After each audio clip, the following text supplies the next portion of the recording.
جل پری کا خزانہ۔ ایک روز سومی جل پری پانی میں تیراکی کر رہی تھی کہ ایک چھوٹی مچھلی نے اسے صدا دی، جل پری سومی، جل پری سومی، کیسی ہیں آپ؟ میں بہتر ہوں، تم کیسی ہو؟ ارے تم کچھ پریشان نظر آ رہی ہو۔ جی ہاں، لیکن کیا عرض کروں سومی پری، ایک مچھوارا روز آتا ہے اور ڈھیروں مچھلیوں کو قید کر کے لے جاتا ہے۔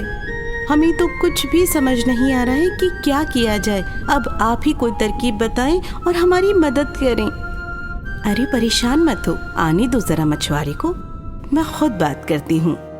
اس روز جیسے ہی مچھوارے نے تالاب پر قدم رکھا، سومی جل پری باہر آئی اور اس نے پوچھا، تم آخر اتنی ساری مچھلیاں کیوں پکڑتے ہو؟ ایسے تو تمام مچھلیاں ختم ہو جائیں گی۔ مچھوارے نے جواب دیا، میں کیا کروں جل پری، میرے پاس بس یہی ایک کام ہے جس سے میں اپنے خاندان کا گزر بسر کرتا ہوں۔ مجھے مچھلیاں تو پکڑنی ہی پڑے گی نا۔ مچھوارا بے حد مفلس تھا، اس کے پاس نہ تو دولت تھی اور نہ ہی کوئی اور کام تھا، اسی لیے ہر روز وہ مچھلیوں کو قید کرنے آتا۔ جل پری آپ ہی مشورہ دیں، اگر میں مچھلیاں نہیں پکڑوں تو کیا کروں؟ کیا تمہیں کوئی اور ہنر نہیں آتا؟ میں اور کام تو جانتا ہوں، لیکن میرے پاس دولت نہیں ہے۔ میں بہت مفلس ہوں اور میرے پاس دولت نہیں ہے۔ جل پری کو تمام حقیقت پتہ چل جاتی ہے۔ مچھوارا اپنی مفلسی کی وجہ سے یہ کام کرتا ہے، لہٰذا جل پری پانی میں جاتی ہے اور اپنے خزانے میں سے کچھ نایاب موتی مچھوارے کو دے دیتی ہے۔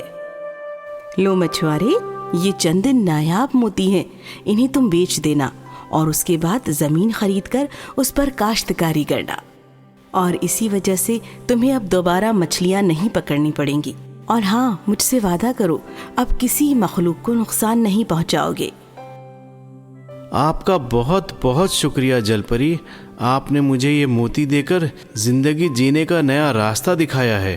آج کے بعد میں کبھی مچھلیوں کو نہیں ماروں گا اور کبھی اس جانب نہیں آؤں گا، اور میں اب اپنی زمین پر کاشتکاری کر کے اپنے خاندان کا گزر بسر کروں گا۔ آپ کا بہت بہت شکریہ۔ اور بس اسی طرح سے مچھوارے نے جل پری کا شکرانہ ادا کیا اور وہاں سے روانہ ہو گیا۔ وہ پھر کبھی نہیں لوٹا۔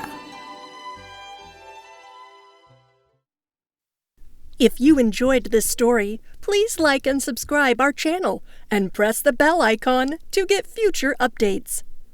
And don't forget to comment.